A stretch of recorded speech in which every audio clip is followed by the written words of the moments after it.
Hey, what's up, you guys? So, I have tried shooting this video literally multiple times, and my camera or my phone cannot. I've tried just literally filming this video, and it's just not doing it, so I had to do this live. Anyway, so this video is about clairvoyance. I wanted to basically shoot individual videos for my channel for the different intuitive gifts. All the clair senses, being an empath, mediumship, I want to do all of that. So each of those gifts are going to have individual video for those gifts because I want to be in depth and everything. So I picked clairvoyance first because it was the very, very first gift that I found out for myself. It was the start of my journey, really, to my path. And it just has a very special place to me because it really opened my eyes to like everything around me, that everything was not what it seems, and that I truly was special and unique, and I had a purpose. But we're just going to go right into this video. We're going to start off with what exactly it means to be clairvoyant. If you're wondering, first of all, where I am, this is not my bedroom. This is my little brother's bedroom. He's literally just letting me borrow it so I can shoot this video. Because I'm visiting family at the moment. Okay, moving on.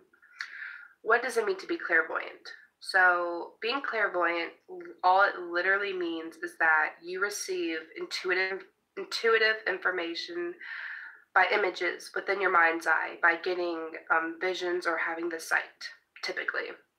This is the third eye, the mind's eye. Now, clairvoyance,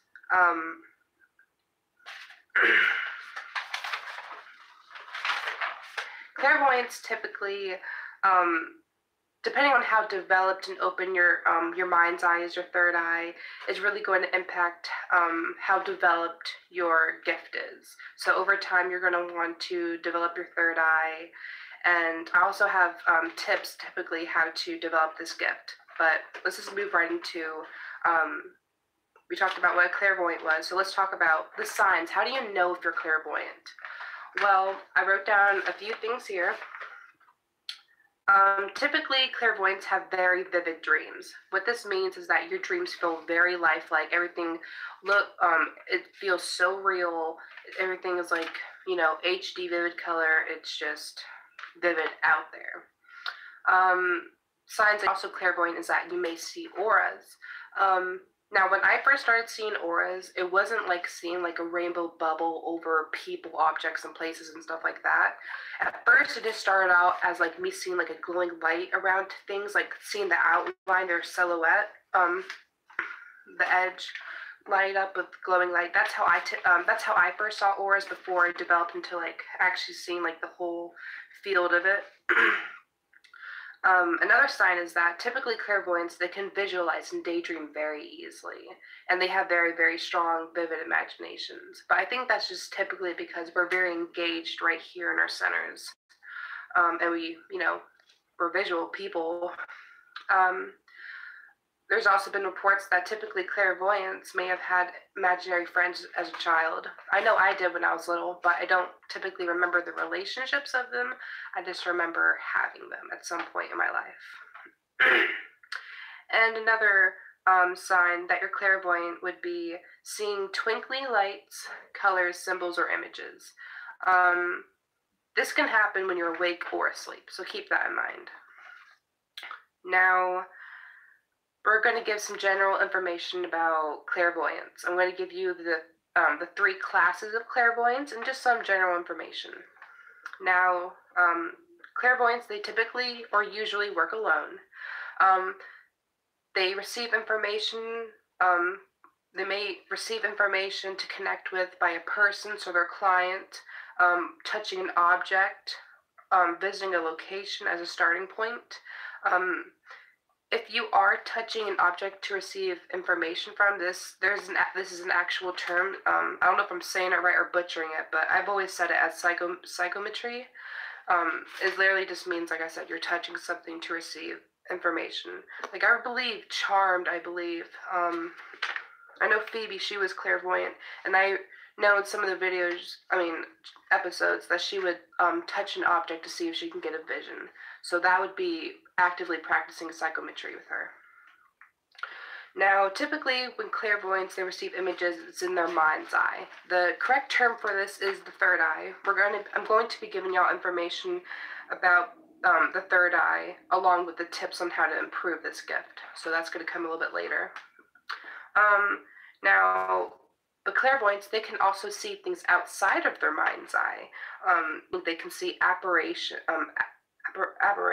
or entities or auras of people.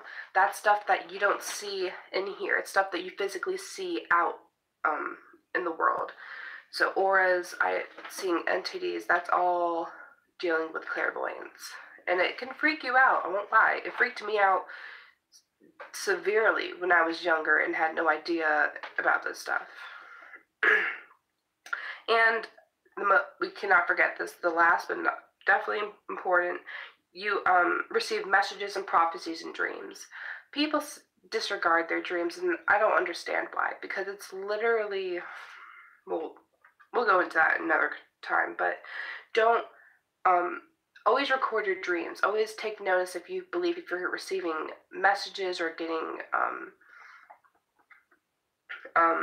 or if you believe that you're seeing an entity or visiting a spirit guide. Just always record your dreams, because you can definitely be receiving information from your dreams. I know when I was first starting my clairvoyance, I was starting to really focus on my dreams and stuff, and I made the intention that I really prayed. I really prayed. I wanted to get guidance and really find myself and my gift. So, I remember in my dreams I would eventually meet a spirit guide. I'm sorry, someone's messaging me on Facebook, so if you hear it, please just ignore it. Okay, so we talked about what it means to be clairvoyant, signs that you're clairvoyant. We talked a little about clairvoyance in general. So now I'm going to give y'all information about the 3 classes of clairvoyance.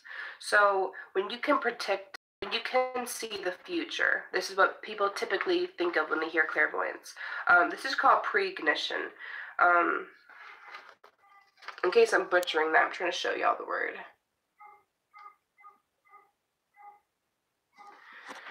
That's what people usually think of when you see think of clairvoyance, seeing the future. Now, if you're able to have visions of the past, this is called retrocognition, seeing the past. Now, not only can you see the past and the future and see apparitions, entities, and auras, but clairvoyants, they also have the ability, if they develop it, remote viewing. Now, I'm going to explain what remote viewing is, because when I first heard it, I didn't exactly know what it meant either. So I'm going to read it for you. So remote viewing is when you're expected to give or receive information from an object, a person, event, or a location that is hidden from physical view, so you can't see whatever you're trying to connect to, and it's also at a distance. So for instance, I'm at my mother's house right now. So let's say if I was trying to practice remote viewing, I would be typically trying to close my eyes, meditate, center, and then I would think of my house, so it's far away from a distance, I can't physically see it, but I may perceive images of my room or someone's in the kitchen. That would be an example of remote viewing, which is something clairvoyants can also do besides the visions and physically seeing auras and the entities and the apparitions and all that. So I talked about clairvoyance. So I guess we'll start talking to you guys about what my personal experiences have been with the development of this gift for myself. So, because a lot of people were requesting that. So when I was discovering this gift for myself, I was very young. I do remember having very vivid dreams, prophetic dreams, and daydreaming a lot. But for me, what really was the beginning of this gift for me was the dream. Because at first it would start off as deja vu. Like, I would see something happen in my dreams, and it would happen like the next day or however many days or a week, and it would happen in waking life, and I would be like, whoa, I saw this in my dream, it's so weird. And that was really the beginning of it for me. And then later on it progressed to from the dreams, it progressed to having prophetic dreams, meaning eventually I would start seeing spirit guides and spirits and stuff like that, light beings, whatever you want to call them, in my dreams. And I would see them and I would talk to them. And then I felt like because I was connecting with them, receiving information that way, I was also raising my vibration. And I think that also escalated the development of my gift, because then it progressed from the dreams to like seeing the actual physical auras when I was awake, like in outside world. So I would see auras. I would start seeing spirits that were in my house that I didn't know was there, and that started trouble. Anyway, I'm not going to go into that right now. And then after seeing physical stuff like in the outside world, so the dreams and seeing stuff, but then it started getting visions in my mind's eye by will. So it wasn't like, I mean, it wasn't by will at first. At first, it felt random to me. So once it progressed to having a waking life, I remember I would just touch something and I might get a vision, or it would, I don't know, to me at first it just felt so random. But as I progressed and kept practicing more and more and started focusing on developing my third eye, I would start to have visions by will, and that's where I'm at right now. So if I think really really hard about something and just stay focused on it, like I can just go to this mental place in the back of my mind, stay there and really think about something, then I usually can will a vision to happen. Or if I have trouble connecting, I'll hold something and then it'll happen, you know. But it definitely doesn't happen random anymore. I do sometimes still see stuff in my dreams, but typically if I have like a vision, it's in waking life.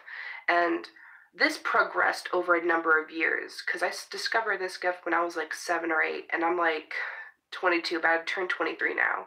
So never give up. Like you can definitely keep progressing.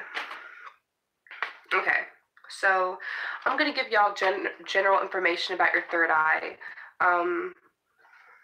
Eventually I wanted to do a chakra video for each of the chakras, but because this pertains to clairvoyance, I felt the need that I should at least touch on the subject of the third eye, because that's what I'm typically saying when I say your mind's eye. This is where the third eye is located. You know, I think most of y'all know that.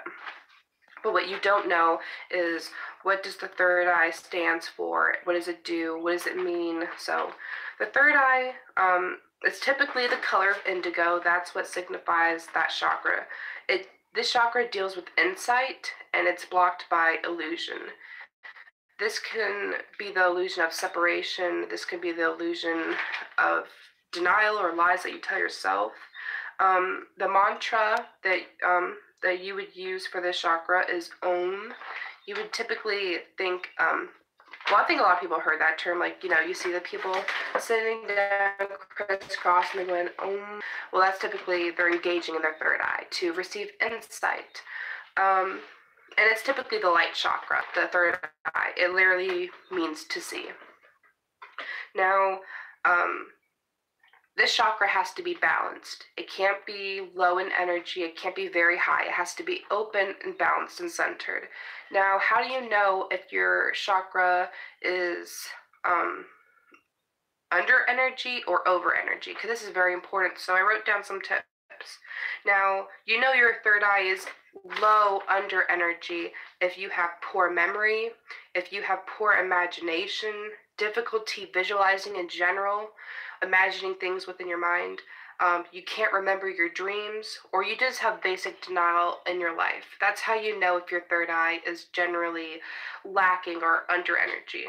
So poor memory, bad imagination, you can't visualize shit, you can't remember any of your dreams, and you have basic denial in your life.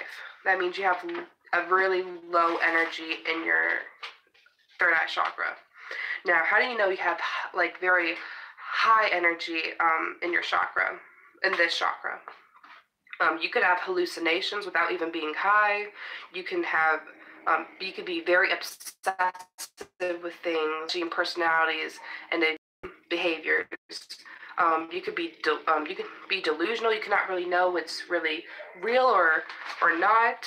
You could have trouble concentrating, and you can typically have nightmares. Through the development of the years, there was a period where I would constantly go back and forth between being very high energy and very low energy, because I was basically trying to find that balance, and it took time to get there. But like I said, it takes time. So the best thing I can say is, if you feel that you are under energy, well, that's what we're going to move into the tips of developing this of this chakra. But if you're over energy, the best thing you want to do with your third eye is just rest. My ex-mentor, when I was practicing with her, she would always tell me that if I felt like my third eye was just too high, like I just needed to like tune out, she would tell me to put a warm compress on it, and that would kind of soothe it. And also shielding helps too, but typically you would just take like a warm wash rag, put it in some warm water, wring it out, and just leave it up there just to kind of compress, and you can just relax, because it physically relaxes you. Okay, so let's go on to tips on how to develop this gift, because a lot of y'all ask, how do I improve this gift? How can I work towards getting it better, or, you know, that type of stuff. So we're just going to go right down my list. So the first thing I recommend is shielding with clairvoyance. What does it mean to shield? Shielding is basically when you are intentionally putting up an energetic shield around yourself to protect you from any outside energies from influencing your energy, or just to protect you from outside influences in general. And this doesn't mean you have to have a threat nearby, like, you know, if you have no ghost, then you don't have to shield. I believe that the better protection in general, the better. You know, there's never a bad time to shield, in my opinion, because sometimes you be picking up on the information that you don't even need, or can confuse you from, it's just, but I'm gonna have a different video for shielding to actually go more in depth, because shielding is part of visualizing, feeling and sensing the energies within your own body, so, and using breath control and all that. So now, typically, if you want to improve your clairvoyance, you have to do visualization exercises. And there's many different techniques and ways you can practice your visualization, but the basic goal when you're trying to visualize is that you have to have a strong technique to basically picture things within your mind and be able to keep it there without it basically, you know, leaving your mind. So if you want to, like when you read a book, you know, you read a book and then you visualize what's happening. Well, you have to make the image for yourself, keep it there, and keep it strong. I know as witches, when it comes to raising energy and spell work, we have to visualize what we are intentionally wanting to do, and physically sensing. So, because clairvoyance is all about sight, so the better that you engage with visualization in your own way, the better it is for you to pick up on intuitive information that way. Because the more you do this, the stronger your third eye gets. So visualization is a fantastic way to improve on clairvoyance.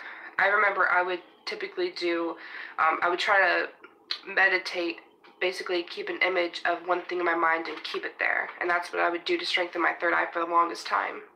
Another way to improve with this gift is affirmations. Affirmations is basically just sentences that you say that claim your desire or your will to do or want something you desire. So affirmations are basically just positive phrases that you say to raise your vibration and to release your will and desire. So I could say, I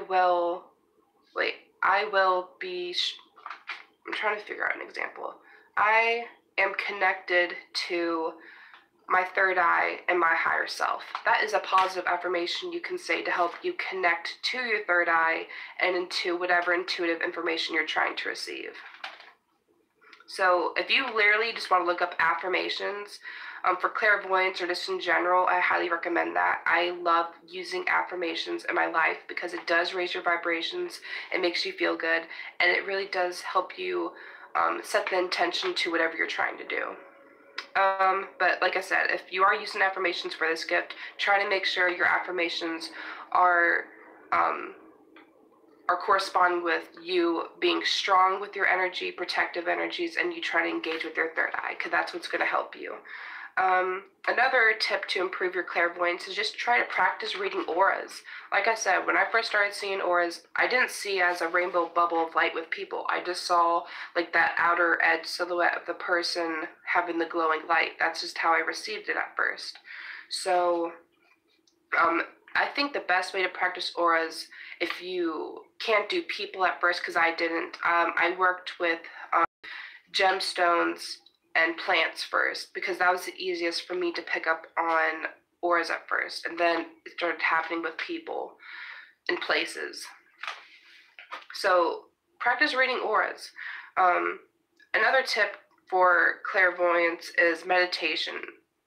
If you have trouble meditating, there are many different ways that can get you in that meditative state, but meditation basically helps you receive information. Like, no matter which way you look at it, when you meditate, that is you receiving information. So the more you meditate, the stronger it will be to receive whatever intuitive information you're trying to receive. Dream work. If you try to focus on, this is what helped me when I was developing my clairvoyance, along with gemstones and the visualization techniques. Trying to keep close watch on my dreams, recording them, journaling them, and setting the intention to meet my spirit guide for dream work. Like I said, journal your development, your experiences.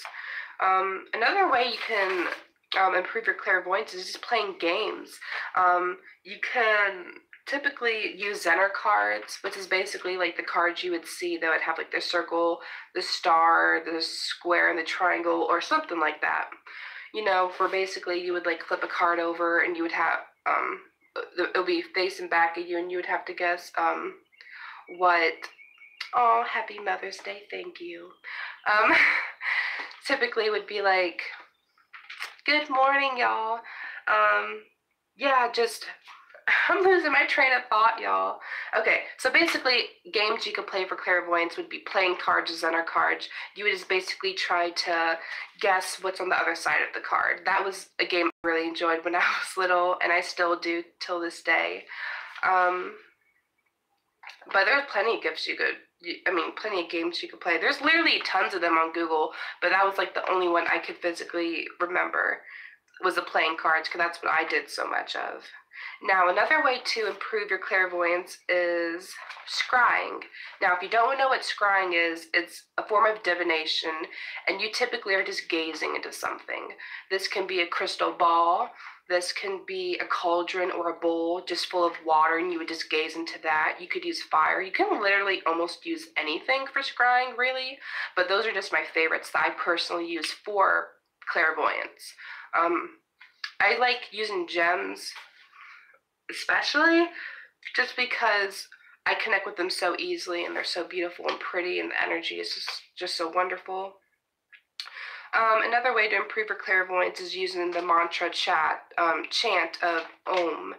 You would typically see people like sitting down, and they would be, centering themselves and breathing and go Om. And typically that noise is corresponding to the third eye, and that raises your vibrations and the intentions of your clairvoyance. So working on that does help. Or just focusing on the third eye in general. Grounding and centering also helps clairvoyance. Just because when you ground, that's you physically releasing any excess energy. So basically this is helping keeping your channels, your chakras balanced, so that you can receive messages better. So that's why I recommend grounding so much, because if you have excess energy and your channels need releasing, they're blocked, then you need to ground. Like, you need some form of release, so you're not holding on to all that, so that way you're not blocked, so you can receive whatever information you're wanting. And centering, all that literally means is that you are just finding your center. You are calm, you are collected, and hi people. Yeah, so that's all it means to ground and center. Because when you are centered, you are calm, collected enough, and you're ready to receive information. And most people, they can just do it in a sense once they're comfortable, and it's just that mindset of centering. Now we're going to talk about something I want to talk about. We're going to be talking about crystals for clairvoyance. Now, I don't have all these crystals with me, but I'm just going to give some of the names, and then I do have some crystals right beside me so y'all can have visuals of what I'm trying to talk about. So, crystals, gemstones, are wonderful for clairvoyance. Now, typically, you're going to be using gemstones for the third eye. This is going to be basically your indigo, purple, violet gemstones. And even your white ones if you want, because the third eye and the crown chakra are, they're the higher chakras. Okay, so just a list of examples of the crystals for this chakra is lapis, labradorite, sapphire, kyanite, sodalite, amethyst, sugilite. So those are more like the indigo purples gemstones. So I'm going to show you the ones I have with me. So this is sodalite. This is a dark blue indigo color. This is what it looks like. I'm trying to keep the sun. Okay, so that's what sodalite looks like. If you're not familiar with gemstones, that's why I'm trying to give y'all visuals. You can use that for the third eye chakra, and even the throat chakra if you want to, but typically it would be a lighter blue for that. Now, this is amethyst. Amethyst was the very first gemstone I ever connected to, and it was an extremely good help for me connecting to my spirit guide and developing my clairvoyance completely. Like, I'm not even lying about that or anything. Like, amethyst is my power stone. It has a special place in my heart because of it, because it helped me achieve so much of myself and my gifts. So I'm going to show you an example of amethyst, smooth, tumbled, and raw. This is amethyst when it's smooth. It's generally a purple quartz. So that's what the tumbled looks like, and this is raw. Raw gemstones just means it's not smooth. So that's purple as well. This is amethyst. Now, when I was working with my clairvoyance with amethyst, it was a necklace, and that's what helped me because it kept it close to me and I could physically hold it and feel it. Now, if you don't have any purple or indigo, dark blue gemstones, you can also use clear quartz. Clear quartz is literally a clear quartz. It's it looks like this. I have smooth and raw. This is the smooth one. So it's clear, and the reason I recommend clear quartz is because clear quartz can literally be programmed to do anything. So if you wanted to use these for your clairvoyance, that's definitely an option too. Because clear quartz also amplifies the energies of other crystals as well. So if you wanted to use a combination of amethyst and clear quartz, that would be fantastic. But gemstones are always fun, in my opinion. Okay, so we talked about crystals, and another way to improve your clairvoyance is tuning into your pets and plants. Honestly, pets and plants, they communicate, just not in the way we do. You know, they don't have physical words like us humans. They communicate on more subtle energies. This is by thought and emotions. And if you try to tune in and work on your clairvoyance with plants and animals, you can maybe touch your dog and maybe you'll get a mental image of a treat, or maybe you can touch the plant and you'll just get you know, a vision that way of it trying to tell you something. Like, working with plants and animals are generally just also a lot better than working with people anyway, just because one, plants and animals typically don't lie. They don't have the extra baggage that us humans do, and they're a lot easier to connect to because of that, because they're not closed off by lies, fears, doubt, you know, all that stuff that we humans have to go through. So they're definitely great ways to connect with. And then, like I said, another way to improve your clairvoyance is practicing connecting with energy signatures. Like I said, energy signatures is just literally like your energetic thumbprint. It's just you practicing on connecting with whatever you want. This can be by touch, this can be by a picture, so sight, this could be by you physically being there. Just the more you practice on trying to connect with things, the better it will be for you to connect with stuff in general.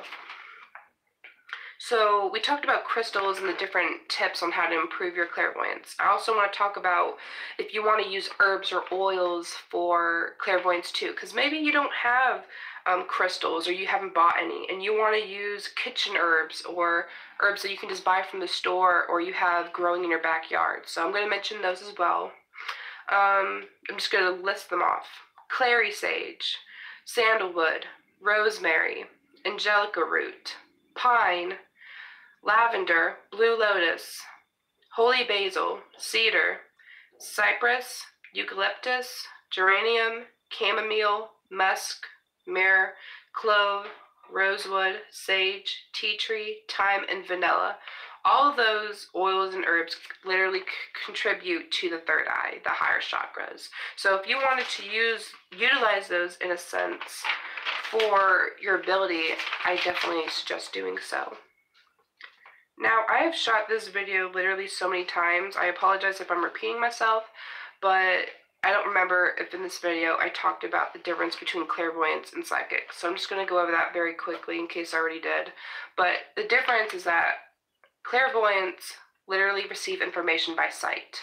That is what they're bound to. That's what makes a clairvoyant who they are. Psychics, they may not every psychic is clairvoyant. You may, if you're psychic, you may pick up information by a different clairsense. You may hear something. You may get a smell or get a taste in your mouth to pick up information that way. You may just get a gut feeling. Psychics are not bound by picking up information by sight. They may not even have that ability. They just receive information differently. And that's what makes a psychic and a clairvoyant different. Because those terms are used a lot, and it's honestly annoying in the community. So, to end this video, I'm going to just talk about the recently frequently asked questions about clairvoyance that I hear all the time, just to get them out the way and give you guys clarification. And that's going to be it for this video. So the first question is, do clairvoyants really have third eye visions? Not always. Sometimes people will have a vision that is similar to like watching a movie in their mind. Other times it may just be like an image in their mind's eye. So personally, this is like either seeing the vision like you would see in TV. You would see like a moving picture in your mind. Other times, you may just get like a flash or a quick image in your mind and then that's it, that's the vision. So it just really depends, and sometimes your visions are not always literal. Sometimes they can be symbolic. So the second question is, what is it like to have a vision? Like I said, it's like seeing a moving picture in your head, but it's very fast, but somehow, as little time as the vision is, you just know all this information just by seeing it, even if it wasn't something physically said. So I can have a vision in my mind where I'm seeing something, and then another time I could have a vision of just like quick flashes, like quick flash images, like bam, bam, bam, bam, and it was literally like pictures, like boom, boom, boom, boom, but it wasn't it wasn't like a moving picture. It was just flashes in my mind. So it just depends, honestly, with the visions, because I do get both of those. Usually it's moving pictures, but I don't know, I guess it would be 50-50, like if I was to be really honest, 50-50. What is the third eye? We already talked about that. It's on your forehead. It's like the middle of your forehead above your eyebrows right there. Do third eye visions tell the future?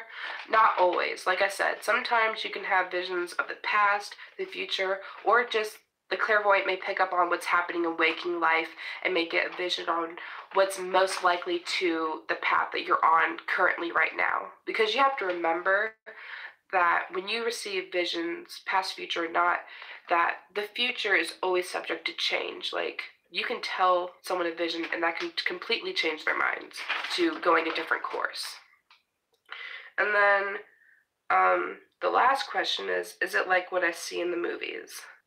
I wish it was that easy. Because like I said, some visions are literal, some are symbolic, and then, you know, like, they make it look so easy, like, oh no, I can't find my keys, or I can't find this, or something, and then they'll just hold on to something and be like, bam, and then they'll get a vision, and they'll be like, oh, I found it. Like, you know how many times, like, even though I see stuff, like, if I could find something that easy or that fast, like, you know how much time that would save me? Like, I don't know. But yeah, just, like I said, because when you actually have a vision, like I said, sometimes it's symbolic, sometimes it's literal, but then you also have to figure out, like, they make the visions in the movies look so clear, like, you know exactly what it means. Sometimes, you know, a person isn't that developed. Their channels are still developing in this gift themselves, so they may be new at trying to interpret their visions, and so it just depends, you know, how developed the person is with their chakras and their gift, and how well they know how to interpret the visions. And so, okay, so that's literally everything I have planned for this video. I hope you guys enjoyed it. If you have any more questions regarding clairvoyance in general, just leave a comment and I'll reply to you when I see it. Like I said, I wanted to shoot multiple videos for each of the psychic gifts or intuitive gifts for all the clear senses, being an empath, and mediumship. So I'm finally glad I finally got clairvoyance out the way. Now I've got to focus on the other clear senses. I hope you guys enjoyed, and blessed be.